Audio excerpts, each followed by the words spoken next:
Sorry, guys. First period, we always have our technical difficulties as I try to figure out what in the world's going on.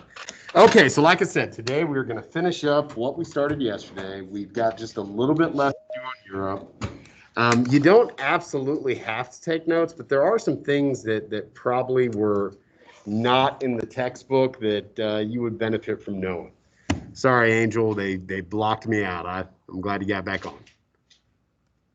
Anyway, so today we're going to finish this up. Then we do need to go through the steps to get you into AP Classroom. If you've already created a College Board account like I asked, if you already joined AP Classroom like I asked, today's going to be really quick. If you haven't done that stuff, it's not the end of the world. I am going to walk you through the process, and then I will be here to help you as needed. Really important that we get this process done today. If you're taking the AP exam, you've got to be registered and you have to have your initial down payment paid by the end of the month, by October the 30th. The AP exam costs this year are $90, except for capstone, which is more. I think it's like $128. You need to pay $44 of that by the 30th. Okay, you can pay the whole thing if you want, but if you want to do it in installments, that's fine as well. You're going to pay that online, $44. That will give us the signal to go ahead and order your test. The remaining balance is going to be due in February, so you got some time. That will be your additional $46. Now, if you're eligible for a fee reduction, which if you're on like free and reduced lunch, you may be, this is considerably lower. I don't know the exact cost. I'll have to look it up. But again, if you're eligible for a fee reduction, that could be quite a bit less. The exam itself is not going to be until May. I'm going to have to change that. I'm pretty sure it's May the 10th. I'm going to look it up and double check it in a minute. Guys, we're going to be getting ready for this exam all year long. All the weird essays and timed quizzes and tests we do, that's why. We're getting you ready for what's at the end. So you don't have to take it, but you should, because you're putting yourself through a lot of hardship for no reason otherwise. So again, I highly encourage everybody to take it. And by the time we get there, you will be ready to take it. So that's what we're going to do after we finish the PowerPoint. It's kind of a step-by-step process. Just follow along. It will not be that bad. Things coming up. First, your notebook is due. Notebook check number 1 is due today, tonight actually, before 11:59 or by 11:59. You need the notes that we have listed back there. That is all you need. You don't need anything else. I don't need your stuff from the first 6 weeks, just this stuff. That is due tonight. Like I said, it's daily grade, but it does factor into your final test grade. Next week, we got a couple big things coming up. First, we have our first official test grade of the 6 weeks. We are going to be writing, yes, another essay, because the AP exam, a lot of it's essays. We're going to do that. I'm going to go over it on Monday. I'm going to open it up on Monday. You will have until Wednesday to get it written. It is the Unit 1 Global Tapestry LEQ essay, pretty much all this stuff we've been talking about. In this period of 1200 to 1450, it is fair game. It is going to be timed this time. Typically on the AP test, they recommend 40 minutes. I will probably give you a full hour.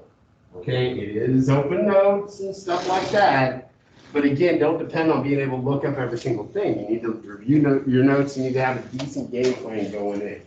That is going to be due on Wednesday. One of the new things that I'm going to introduce you to, and it's one of the reasons you have to join AP Classroom, is there are quizzes embedded in this platform that you do have to take. The first one, what do you know? The Unit 1 Personal Progress Track quiz in AP Classroom. You need to have this completed by next Friday. Again, by 11:45. They kind of do it in 15 minutes increments. It's kind of weird. Got to get that done. It's a 15-question quiz. It is timed. It's 20 minutes. Don't think of this so much as something to stress about. If you take it on time, I will give you 100 on it. Okay? You get 100 in the grade book. But that doesn't mean don't try. For every answer you get correct out of that 15-question quiz, I will give you that many points extra on your next test grade. So it's potentially worth 15 extra credit points, okay? And even if you don't get a single question right, you're getting 100 just for going in there and using it. Now, I'm not saying I'm going to do that every time we do one of these, But this is kind of an incentive for you guys to actually get this done, get it squared away, because I need you to be in AP Classroom. There's a bunch of cool resources there as well we'll go over. So that's what we're doing today. Please follow along. You do need your computer. You do need your notebook. If you don't have one or the other, it's not the end of the world, but you're going to need to remember and then do this on your own. So where we left off yesterday, we got through the Crusades pretty much, right? We went over this chart. Okay. So the Crusades, horrible. It's all about religious persecution. It's religious warfare. European Christians travel into the Holy Land of what is now Israel, trying to retake it from the Muslims that had taken it over. Millions of people die, at least 1 million people die. So it's really a big mess. It's a military failure, but it does kind of serve the purpose, inadvertently, of opening Europe back up. Remember, during a lot of the Middle Ages, Europe is much more isolated than the rest of Africa. So this turns out to be a really good thing for the Europeans. It exposes them to all these sort of new ideas. It does increase trade, so now they're hooked back into trade links. And that exposure is believed to be one of the instigating factors that led to the European Renaissance, a sort of cultural rebirth in art, in architecture, in education. This is the time period when Europeans really rediscover some of the lost works of Greece and Rome, because remember, the Middle East kind of held on to all that stuff. Want a clicker? Okay, when the clicker doesn't work. Of course, it helps if I plug in the part that makes it work. Again, first period, you get to see all my technical difficulties, of which there are many. All right, let's see if this fixes it. There we go. So now Europe's linked back in. And you start to see all these trade networks that we've been talking about include Europe, Africa, and Asia combined. Again, we're going to talk about a lot of the trade that's going on in our next unit, the networks of exchange. We're going to start early next week. Thing is, it won't take us that long because we've already kind of been talking about the groups involved. We've already kind of been talking about the effects along the way. So I think it's something we can actually get through relatively quick. But now Europe's kind of linked in to Silk Road trade and Indian Ocean trade and Trans-Saharan trade.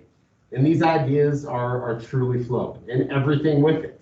Some of it good, like religion, the spread of religion and technology. Some of it's bad, like disease. But more on that later. For now, just know, man, Europe's linked in. And it's probably one of the things, it's exposure to new ideas. It's probably one of the things that brought on the European Renaissance. Anybody know these guys? What are their names? Michelangelo, and who else? Donatello, and who else? Leonardo, and who's the last one? Raphael. You know who they're named after? Renaissance artists and inventors. And I mean, Master Splinter was a big fan of the Renaissance. Okay, Leonardo da Vinci, Raphael, I forget his last name, but still, Michelangelo. I mean, these are very famous artists of this time period. And it's not just art; it's more than that. It's architecture, it's innovation, it's a new, renewed spirit of learning that Europe had lacked for much of the Middle Ages. We had said during much of the Middle Ages, education and art and architecture and all that stuff, very much based around, the Roman Catholic Church. They were the ones that had the money to pay for that stuff. They were the ones that had the knowledge. But during the Renaissance, even though the church is still very wealthy and very powerful and pays for a lot of this stuff, a lot of it really starts with these city-states in Italy kind of competing with each other to beautify their cities, and then the ideas spread. So I've got here a little who, what, when, where, why, how chart.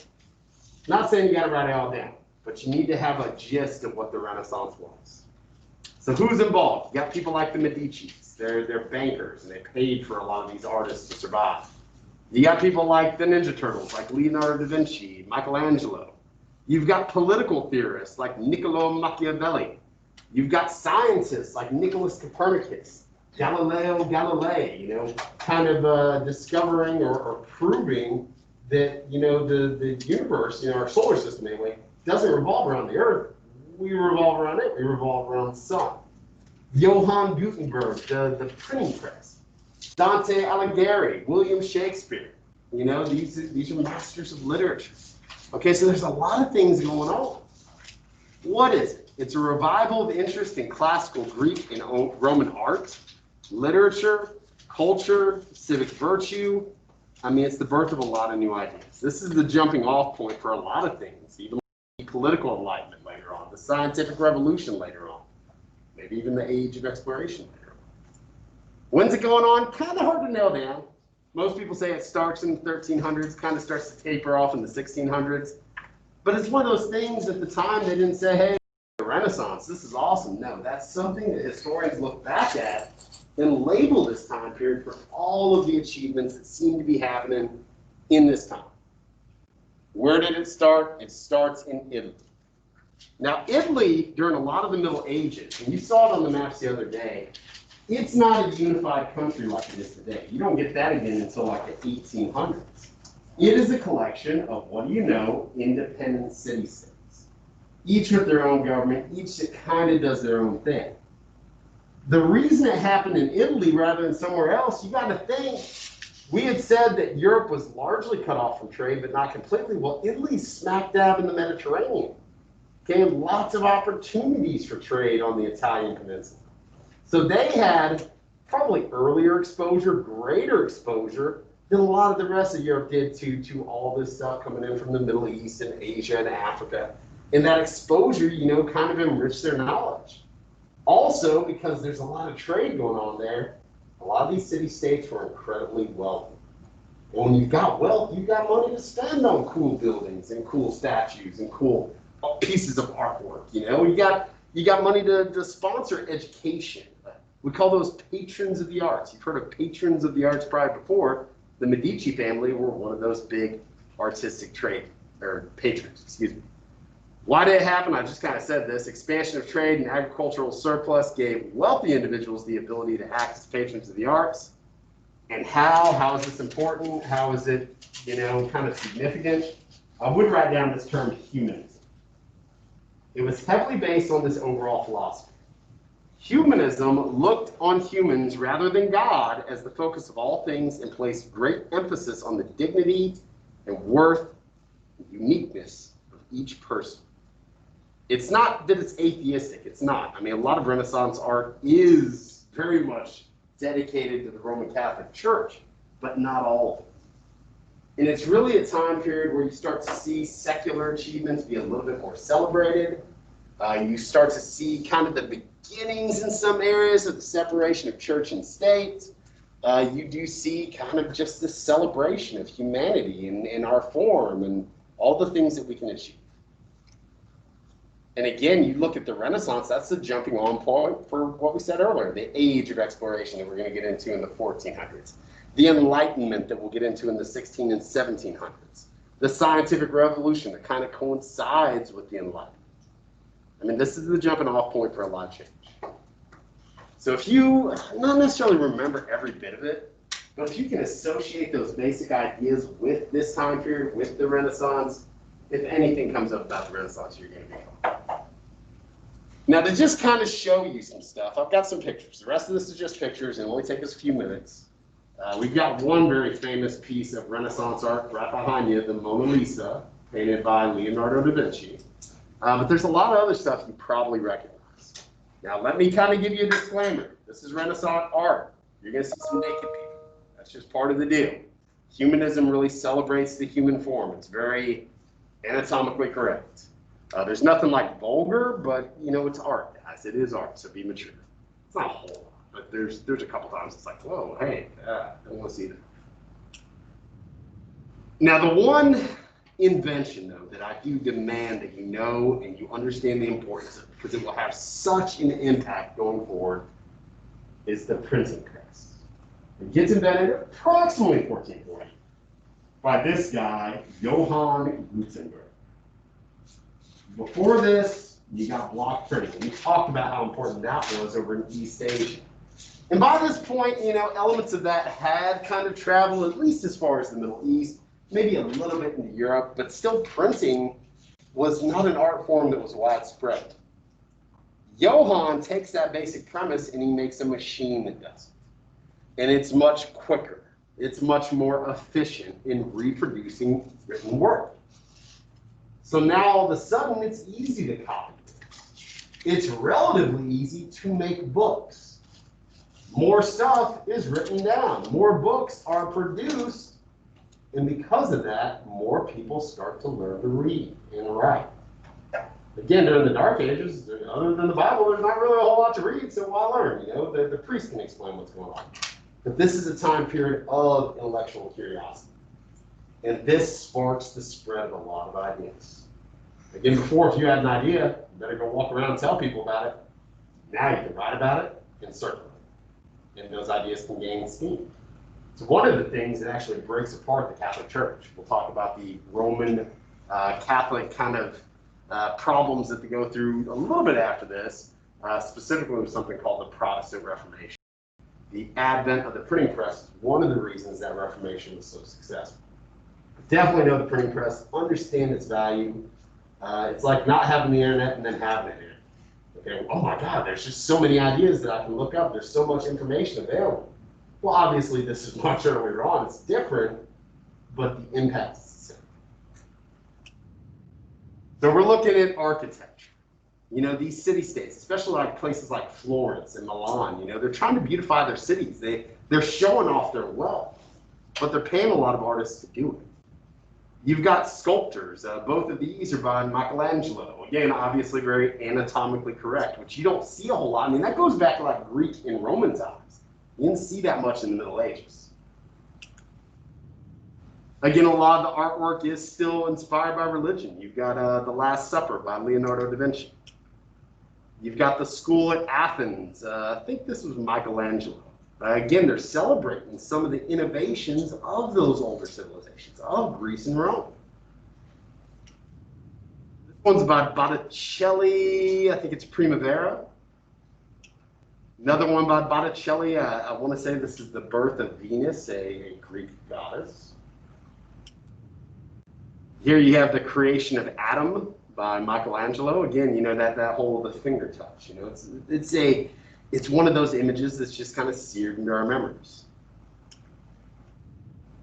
Again, you know, this idea of the Renaissance, it spreads. It spreads up to the north. It spreads to the west. And Europe is going to be forever changed because of all the things. And that's essentially what Europe looks like by the time we get to 1450, right on the cusp of the age of exploration. But more on that later. Boom, we're done. Okay. We're not really done, but we're done with that. We now need to get into this AP thing. So I need everybody, if you have your computer and you're able, log on to my Canvas page. Go to this week, you know, the modules for this week. I'm going to walk you through it. We're going to do it together, step by step. Now, some of you guys, if you were super cool and already joined the College Board and you made your account and all that stuff, this is going to be pretty darn quick. If you didn't do that stuff, it's going to be a little bit lengthier, but it's not even going to be that hard, okay? First thing that I need to put up here is, and you guys can't see this.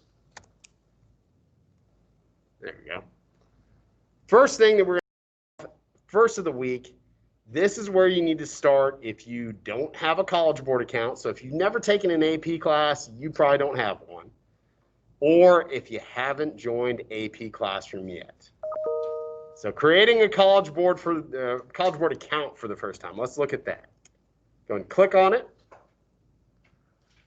It gives you step-by-step instructions. And you guys can all read this, so I'm not going to go crazy on it. But make sure you go in order. Make sure you do everything it asks for. As far as your personal email address, if you have a personal one, use that instead of the school's email address. Again, if you switch schools, you're not going to have access to this school stuff anymore. And that's going to make it harder to access AP scores, SAT scores, because they're the ones that do that too. It's going to make it harder to access much of anything. So if you have a personal email, use that. If you know your parents' email, that would work. If you don't, though, go ahead and use your student email. But if you know, I mean, you're going to graduate one day. You may move, who knows, kind of go through that. Again, you got to follow the instructions. A lot of people, they rush through this, and that's when they run into problems. You know, make sure you pay attention to the stipulations for username and password. You have numbers, characters, stuff like that. This is the first step. If you've never done anything AP, anything College Board, this is where you have to start. From there, and again, if you've already done this, just skip that part. From there, you need to join My AP Classroom. Now, it's pretty cool when you get in there, and I've kind of waited to expose you to this because, you know, I feel like it can be overwhelming if you do it too soon. But essentially the same deal. You log in, or you try. Well, you'll log in because you'll have your College Board account. So just click on the My AP Classroom, follow the instructions. At a certain point, you're going to see like a button that says join a course or exam. You're going to join my class.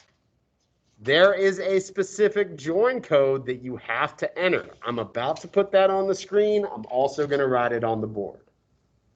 Again, you're going to join that. You're going to get it all squared away. Make sure that you join the correct period. It'll have you verify everything. You click yes. Then you got to fill out just some basic information. Student ID, numbers, stuff like that. Then your AP Classroom is ready to use. This is really important because that Unit 1 quiz, that personal project or progress check quiz, that might give you 100 just for doing, but if you get some of the answers correct, I will give you that many points on your next test grade, which is super valuable, guys. Guys, that's too good to pass up. It won't take you long, but you got to go through the process. You do have to join My AP Classroom to even get access to this stuff. And we're going to do these quizzes regularly for every unit moving forward. So, you know, you're looking at, you know, quite a few zeros, but on this one especially, if you just put forth the effort to do it, I'm giving you 100, and I'm going to give you maybe as many as 15 points on test grade. That's pretty sweet. Once you have done that, and real quick, let me just show you the join codes because they're here. They're in the same spot. I actually put them up first. If you want to write it down, that's fine. I need to write it on the board anyway. But those are your join codes. You're in first period, so your join code is what? NWPNPX. I'm going to write it on the board along with the rest of them here. So.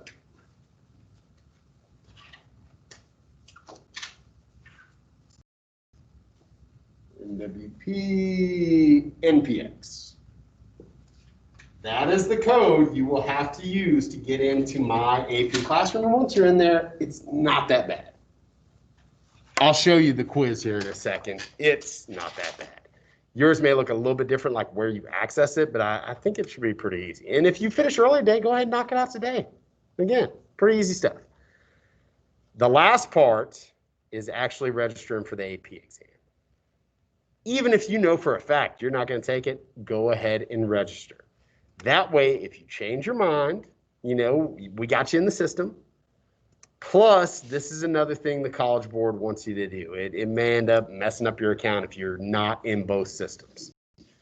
Now, this one takes a little bit of time, okay? Not too long, probably 10, 15 minutes maybe. And you don't have to pay today. When you get at the end where it says pay, just don't pay. Go ahead and log out. Or if it has an option to pay later, do that unless you like got your credit card all up and running.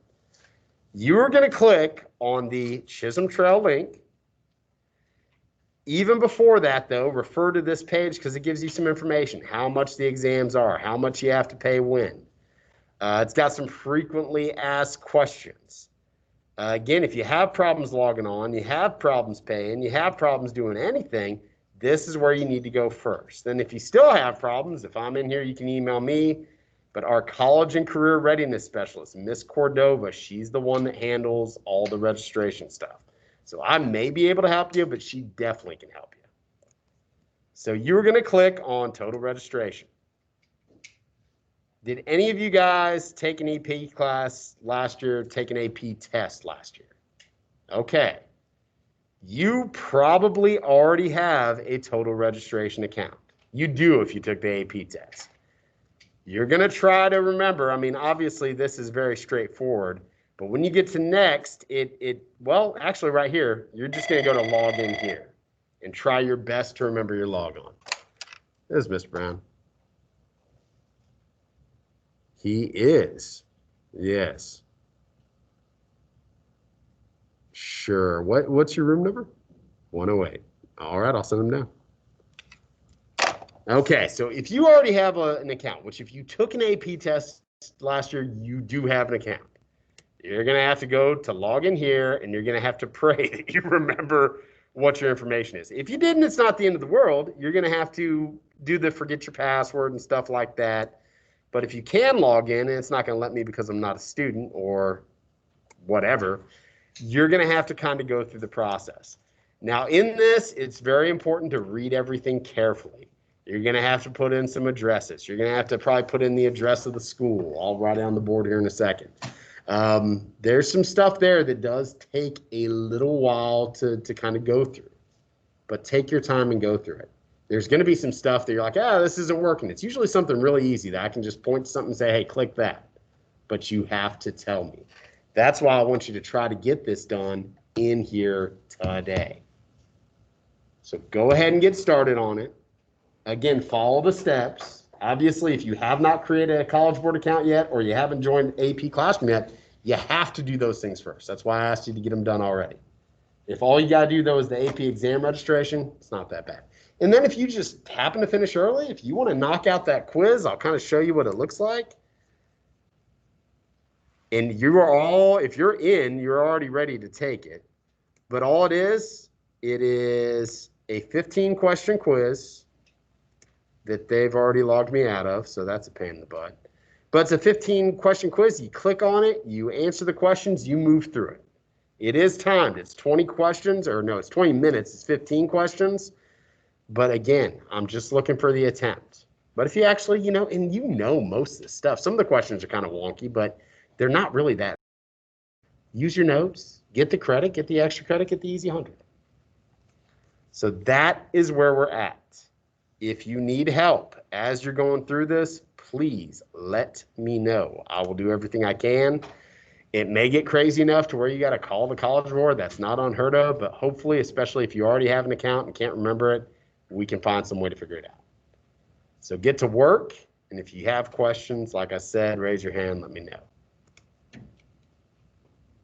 Hey, Key.